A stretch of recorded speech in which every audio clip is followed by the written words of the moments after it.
The story kicks off with a girl being bullied, bleeding out as she begs them to stop beating her. She tells them she gave them all her lunch money, and begs them to leave her alone. The female bully mockingly asks if she's completely broke, then tells her if she doesn't have cash, she's gotta pay in other ways. Since she's in a good mood today, she tells her to put on a show for them. Then she throws a piece of bread on the ground and orders her to get it, ordering her to pick up the bread and eat it in the most humiliating way. The girl refuses, crying her eyes out. The bully laughs sarcastically. The bully grabs the girl's hair and orders her to lift her head and stop faking obedience. Then she tells her if she doesn't eat, she's gotta bark like a dog, and if her barking is good enough, they'll let her go. Another bully adds that if she doesn't do it, a guy named Jong Kai is waiting for her. The bullies start recording her with their phones, while laughing out loud. The girl is forced to bark. Meanwhile, other students gather around to watch and film the scene. A week later, the sister dies after being stabbed over 100 times. Hearing the news, her brother's face goes completely pale and furious. He stands right in front of her body in the morgue. It's revealed that the brother used to be a notorious gang leader. Everyone used to fear and avoid him. But in his sister's eyes, he was the best brother in the world. For her sake, he decided to leave the underworld behind. He disbanded his gang and took a normal, everyday job. But now, nothing is left in the brother's heart except a burning thirst for revenge. He swears to make everyone who caused his sister's death pay the ultimate price. The brother goes out looking for his sister's closest friend to find out what really happened. He assures her he knows she isn't involved, asking her to just write down the names of the 4 people who bullied his sister. The girl writes the names on a piece of paper and hands it over to him. He asks her if she knows the exact details of what went down. She tells him that Jong Kai and his gang had been tormenting his sister, Chen Lian, for a long time. They were constantly stealing her lunch money, which often left his sister starving. She also heard they used to force her to go to their houses, to cook for them and clean up the place, and she hints that Jong Kai actually assaulted her. She adds that a few days ago, because his sister didn't bring them cash, they beat her to the ground. They forced her to kneel and bark, while everyone at school watched and mocked her. Just like that, everyone saw her being completely humiliated. The brother leaves in dead silence, fueled by pure rage. A school counselor comes over to talk about a settlement. She tells the brother that the school views the incident as a total accident. The brother screams in her face in pure rage, reminding her that his sister was stabbed over 100 times. He asks her how on earth that can be called an accident, wondering if the school officials are completely blind. She responds with a provoking calmness, explaining that it wasn't her call to make. Then she hands him the settlement terms offered by the bully's parents. The terms include a compensation of 200,000, and she advises him not to make a scene about it. Otherwise, the consequences won't be pretty for him. The brother smirks sarcastically. Then he crumbles up the settlement paper and throws it right in her face, telling her that since his sister is dead, they can go negotiate in hell. The counselor angrily asks if he actually dares to touch her. Then she downplays the girl's death, saying she's just a dead girl, adding that it's really no big deal. Then she shamelessly admits she knew exactly what Chen Lian was going through the entire time.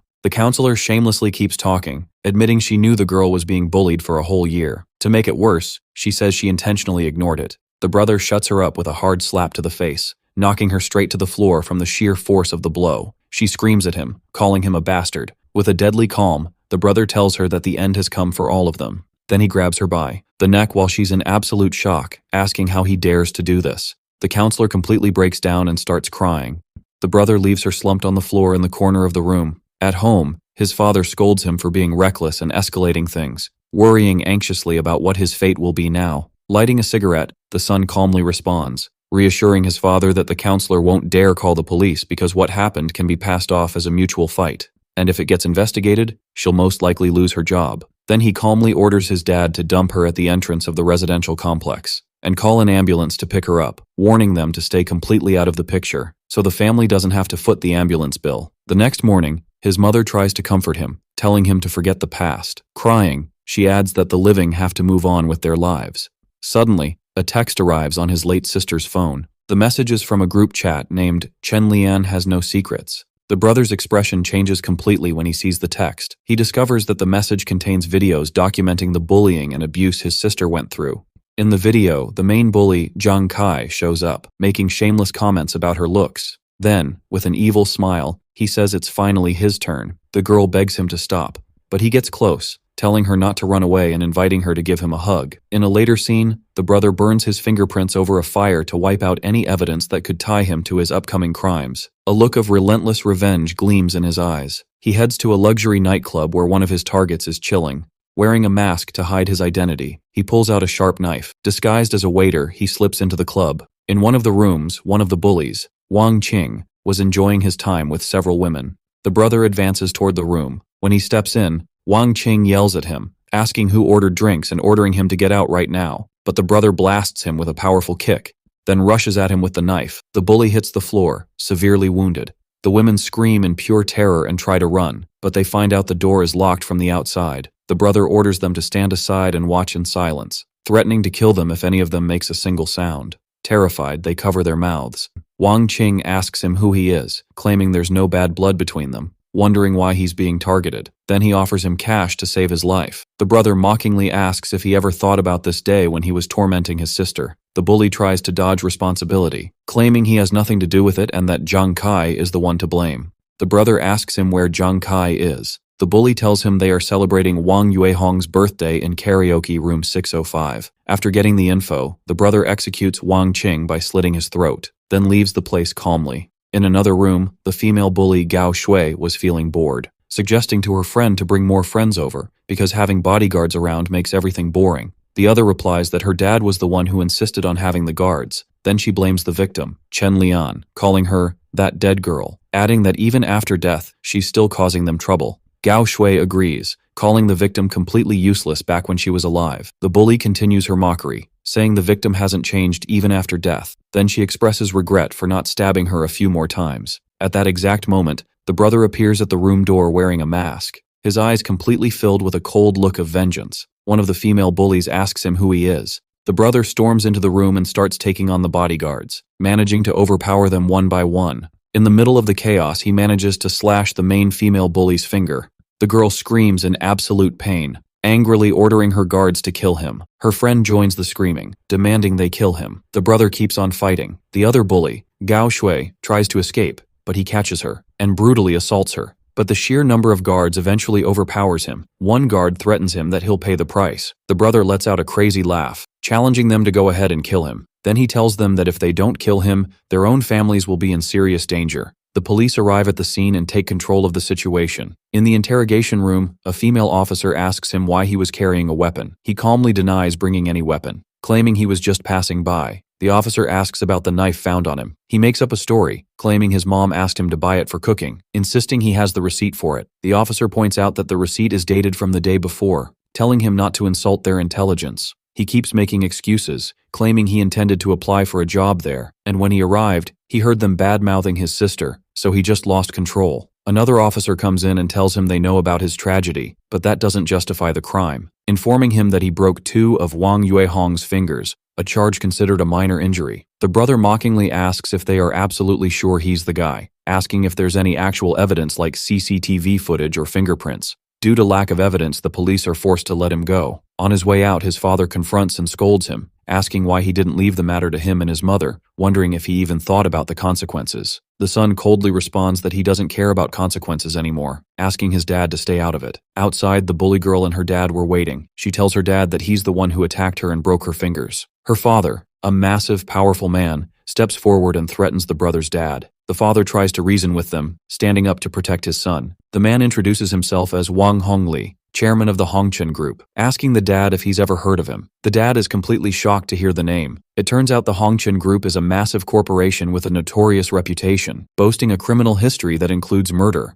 Yet the police couldn't prove a single thing against them for years, because Wang Hongli always disposed of all the evidence. The scene shifts back to the police station, where the dad panics after realizing the identity of his opponent. In another room, a female officer interrogates the brother again, asking if he went to another club that day, advising him to think very carefully before answering, offering him a deal to reduce his sentence if he confesses. The brother denies going there. The officer shows him a case file containing a photo of Wang Qing's corpse, telling him a murder took place in that club, and that the victim is Wang Qing, explaining that he was stabbed multiple times. Then she confronts him directly, asking if he dares deny his involvement. In another interrogation room, the main bully girl is informed of the murder of her partner, Wang Qing, and she goes into complete shock. The bully screams at the officer, insisting the brother is the killer. She points to her injured finger, explaining she just got it treated at the hospital, demanding his immediate arrest. The brother ignores her and tells the officer he'll leave if there's nothing else, since he has to arrange his sister's funeral. The officer is forced to let him go due to insufficient evidence, but reminds him to cooperate with the investigation and show up when summoned. At home, the bully collapses out of fear, completely convinced the brother is the executioner, telling her dad that if it weren't for the guards, she would be a goner by now. Her father scolds her and orders her to shut up, reminding her that she brought this mess upon herself, adding that he warned her repeatedly about the consequences of her actions, but she didn't listen. The father starts digging into the brother's background, feeling that things aren't as simple as they look. Advising his daughter to be careful, he asks about his background. His assistant tells him the brother doesn't have an influential background, but his past is bizarre. He spent his high school years in another province and never returned during that entire time. And the institution he was in had a brutal system and a terrible reputation, packed with non-stop violence. Yet, in just 3 months, the brother managed to rule over all the students. Then he spent another year subduing all the bullies in the surrounding area. He caused a massive amount of trouble, leaving behind a trail of victims with severe injuries. And even though everyone knew he did it, the police could never find any evidence against him. The father realizes the gravity of the situation, knowing his opponent is no ordinary guy. In his home, the brother kneels before his parents, apologizing, promising them that even if he has to run, he'll secure their financial future. His mother tries to dissuade him from continuing down this path, but he tells her he can't back down now, asserting he will turn himself in once he finishes what he started. His father understands his decision, telling him he won't stand in his way, just hoping for a good ending. Then the father and mother decide to leave the city after finishing their daughter's funeral arrangements, so they won't be used as leverage against their son. The son thanks them for understanding. The next day, the female officer meets him again, trying to talk to him. He coldly asks what she wants to talk about. She tells him she's only 3 years older than him and thinks they have a lot in common. Sympathizing with his sister's tragedy, she admits her desire to catch the culprits herself, but she emphasizes the absolute need to respect the law. The brother snaps in anger, screaming at her face that his sister is dead, questioning the point of laws if they only protect criminals, telling her if she's just here to give him this utter nonsense, she should just leave. She tries to calm him down, asking why he didn't accept the financial compensation, telling him that Zhang Kai's family offered 2 million for a settlement, warning him that if he keeps escalating he might end up with nothing at all, suggesting he use the money to take care of his parents. He rejects her offer with a smirk and walks away. The officer leaves, completely puzzled. Meanwhile, the bullies' parents gather. Zhang Zhongsheng, Zhang Kai's father, expresses his surprise at the brother rejecting the money, wondering if the 2 million wasn't enough to tempt him. Fang Long, Fang Yu's father, replies angrily that if he doesn't want the money, then he can wait and see who loses in the end, suggesting using that money for bribes to see how things turn out. Zhang Zhongsheng explains that the problem isn't the money, but that the brother is out for blood and wants to kill their kids. Fang Long wonders what options they have left, then mocks the situation, downplaying the brother, considering him just a reckless young punk, assuring them he has already hired bodyguards and professional hitmen, and they're just waiting for his signal to take the brother out. The parents transfer the money to Fang Long to fund the plan. Zhang Zhongsheng puts Fang Long in charge of the operation, telling him they're waiting for the good news. The brother goes back home and holds his sister's photo, with tears welling up in his eyes. Suddenly, a group of armed men led by a blonde guy bursts into his house. The blonde guy asks if he is Chen Mu, then tells him they came to talk, adding that he surely knows who sent them, explaining they have one goal, to put him in the hospital, but he offers him a deal. If he promises to drop his sister's case, they'll leave him alone. The brother doesn't say a word, he just attacks them directly. The blonde guy is stunned by his speed and ferocity,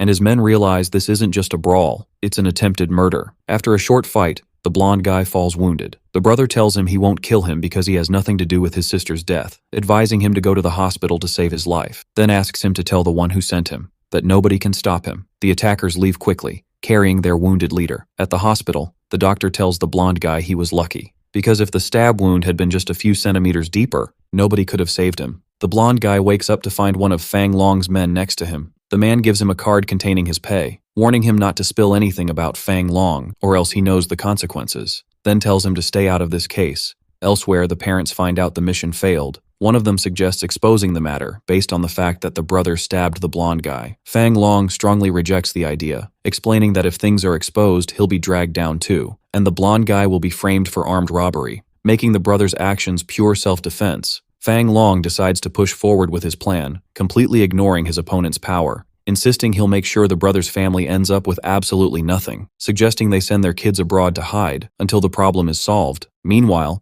the brother gets a call from one of his former men. He meets him in an alley and asks about the stuff he requested. The man hands him a black bag, confirming he brought what he wanted, wondering why he needs this stuff, especially since he used to hate it in the past. The brother snaps back, saying he doesn't need to justify his actions to him. The man apologizes, explaining he was just curious, and reaffirms his loyalty to him. The brother tells him his sister was killed by her classmates, The man is shocked and offers to help. The brother rejects his offer to help, where he suggested they handle the revenge for him. The brother insists he'll do it himself, taking the black bag from them, then orders them not to interfere and to mind their own business. After that, the brother heads to the Hongchen group, where he overhears two employees in the bathroom talking about the chairman, Wang Hongli's daughter, and the trouble she caused. One of them says she deserves whatever happens to her. The brother blindsides them, beating the employee unconscious, then takes his key card, putting on a mask. He uses the stolen card to enter the company building and bypass security. He sneaks into Wang Hongli's office and plants the black bag containing illegal contraband in one of his desk drawers.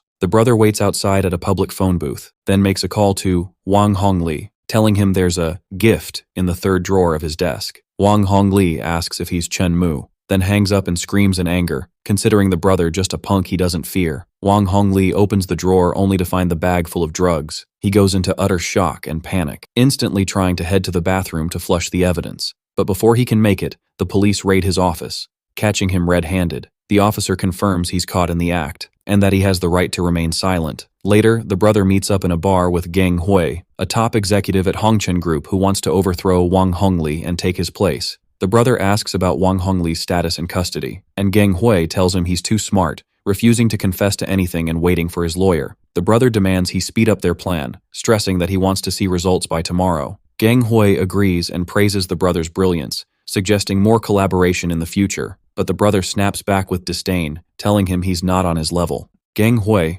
leaves an envelope for the brother containing the address and phone number of Wang Yuehong's hideout. The brother burns the paper after reading it. Then he hops on his motorcycle and heads to a luxury villa, scaling the wall, determined to put an end to Wang Yuehong's spoiled life. In her room, Wang Yuehong was throwing a fit about being locked inside the house, cursing the victim Chen Lian for causing all this mess, and vowing to get slow revenge on her brother. She demands her guards let her out, but they refuse, reminding her of her dad's strict orders to stay grounded for a whole month. Half an hour later, the brother sets a fire in a part of the villa to distract the guards. Wang Yuehong screams that a fire broke out, and the guards rush to put it out. While she gets a bad feeling about this, taking advantage of the chaos, the brother slips into the villa through the back door. A guard spots him and asks who he is. Wearing a mask, the brother reaches the Wang family villa. One guard confronts him, but the brother steps forward with confidence. The guards surround him, asking who he is and if he even knows where he's standing. With pure skill and speed, the brother destroys all the guards, leaving them flat on the ground. After that, he storms the villa and finds Wang Yuehong. He beats her until she blacks out, then throws her over his shoulder and carries her out. He puts her on his motorcycle and speeds off. Inside, the remaining guards tell Wang Yuehong's mother, Chen Suhua, about her daughter's kidnapping, justifying their failure by saying the attacker was insanely fast. Chen Suhua snaps and calls them totally useless,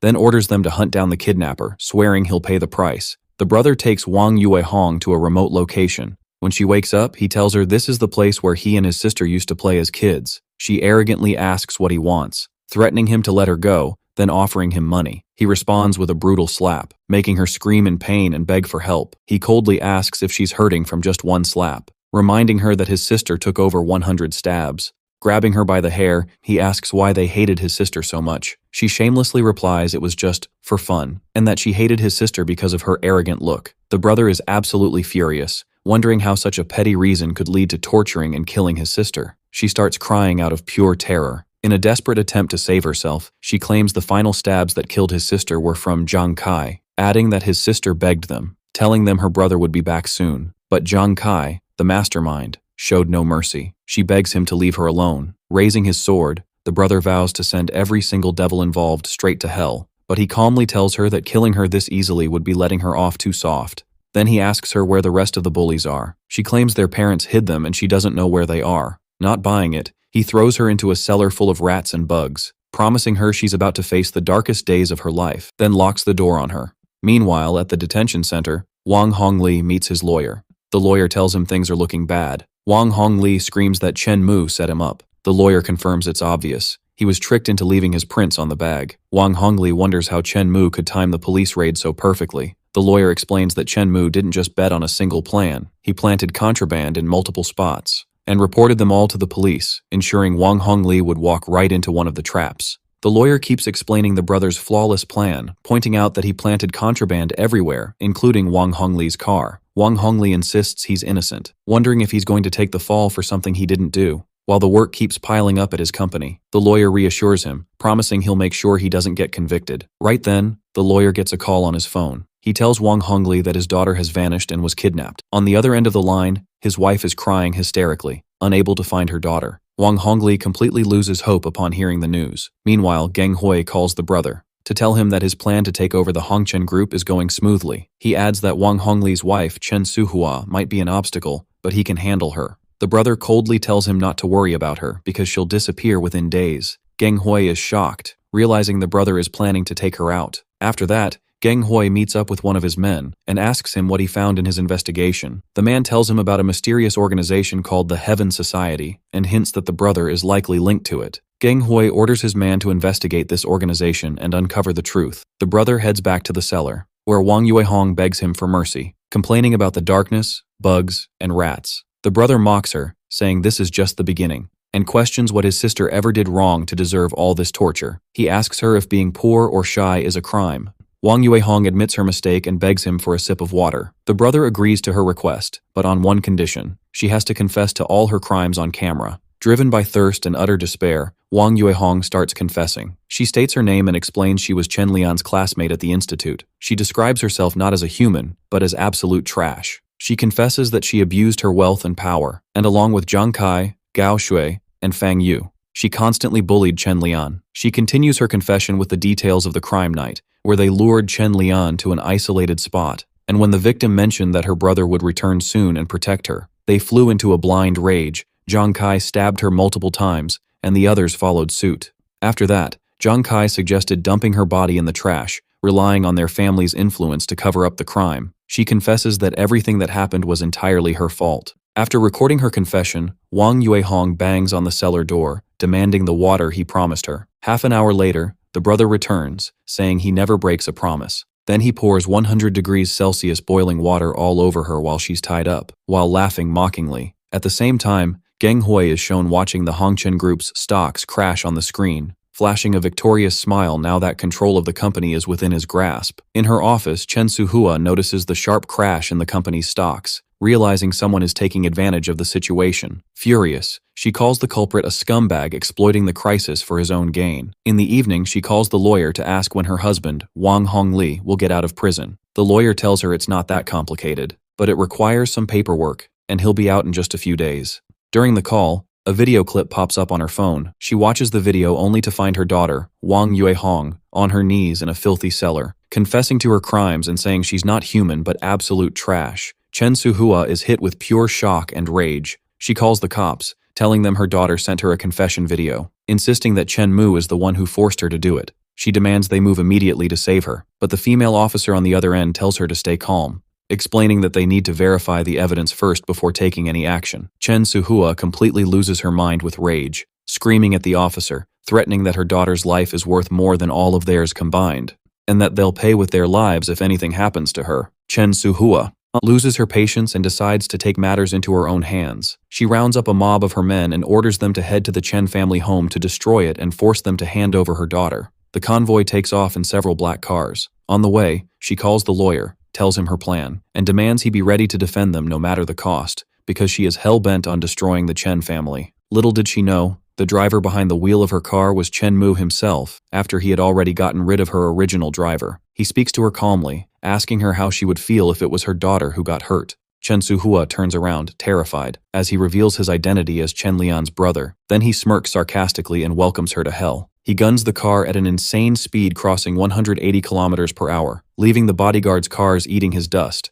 The guards think her driver is just being reckless and unable to catch up. They decide to head straight to the set destination and wait for her there, vowing to teach the driver a lesson. The brother takes Chen Suhua to the exact same cellar and throws her onto the ground. Her daughter is shocked by her presence and asks why she's there. Chen Suhua wakes up and looks with utter disgust at her filth-covered daughter. Crying, the daughter begs her, saying she confessed to everything, but the mother shoves her away, asserting that their lives are way more valuable than anyone else's. Chen Suhua stands up to face the brother and tries to negotiate, brushing off what happened as just a kid's fight, and offers him cash compensation for a settlement. The brother coldly rejects her offer, telling them both that he'll make them taste the exact same pain his sister felt. Then he throws them a fake lifeline, saying only one of them can make it out alive. The brother leaves Chen Suhua and her daughter, Wang Yuehong, in the cellar, telling them they have to decide who gets to live, or he'll just end them both. The daughter screams, begging her mother to choose her because she's still young, reminding her that she's already lived her life, promising she'll visit her grave and burn ritual money for her. Furious, the mother slaps her daughter, scolding her for being selfish and ungrateful. Then the mother turns to the brother, trying to shift all the blame onto her daughter, claiming that as a mother she couldn't control everything she did. She tells him to kill her instead if he wants, and in a desperate bid to save her own skin, she disowns her daughter, calling her a disgrace,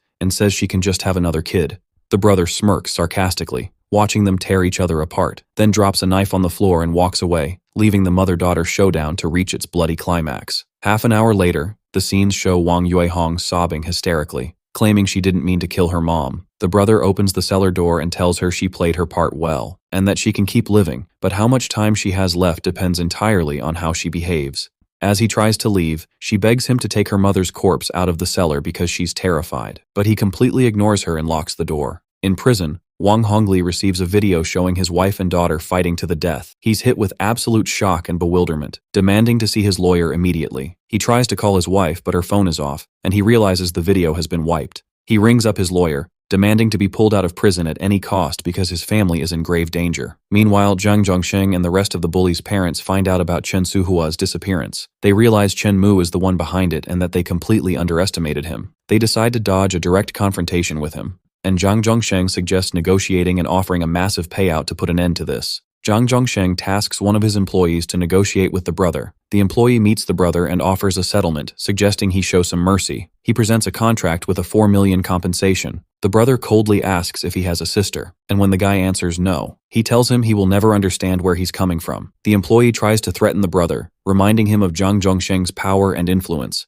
but the brother smashes a teapot over his head, then boots him hard in the stomach, sending the cafe into total chaos. The brother tells the employee he's lucky he has nothing to do with the case, otherwise he would have slaughtered him. Then he walks out, leaving the guy bleeding on the floor. When the news hits the bullies' parents, they realize the brother isn't after cash, he only wants blood. They decide they have no choice left but to use their own dirty methods. Since going by the book won't work on him, Fang Long suggests getting rid of him permanently, telling them he knows a powerful mob boss in another province who can take care of business like this. Everyone agrees to the plan, stressing they are ready to drop any amount of money to wipe out the brother. Fang Long hits up the gangster, who demands a 3 million fee, with half up front. The parents agree and instantly wire 1.5 million. Down in the cellar, Wang Yuehong keeps begging, telling the brother she realized her mistake and asking him for some food because she's about to starve to death. The brother coldly tells her that a human can survive for 7 days without food or water, and only 3 days have passed. Then he mockingly hints that there is food right down there with her, referring to her mother's corpse, pointing out that desperation can drive a person to do anything, and he tells her that this game of hell has only just begun. After a while, the brother gets a phone call.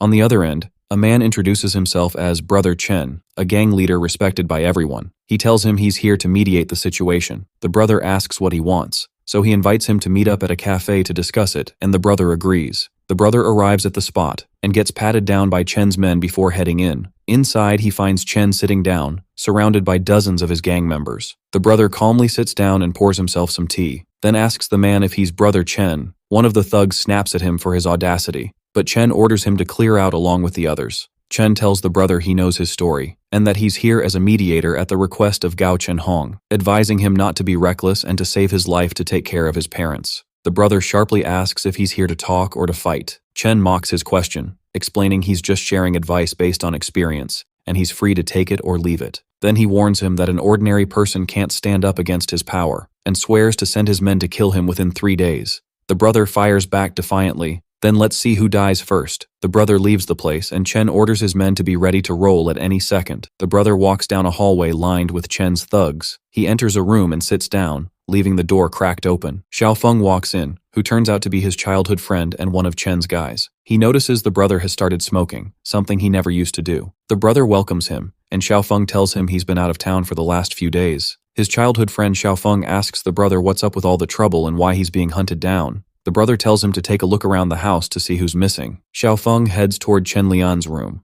and is frozen in shock when he finds it completely empty. He asks heartbrokenly if Lian is really gone. The brother tells him she was murdered by 4 of her classmates, admitting he had no clue she was being bullied for so long, feeling like a failure as an older brother for not protecting her. Xiaofeng asks what his plan is, and the brother insists he'll get revenge on his own, telling him to stay out of it. Xiaofeng agrees and promises to keep him updated on any new info, reminding him that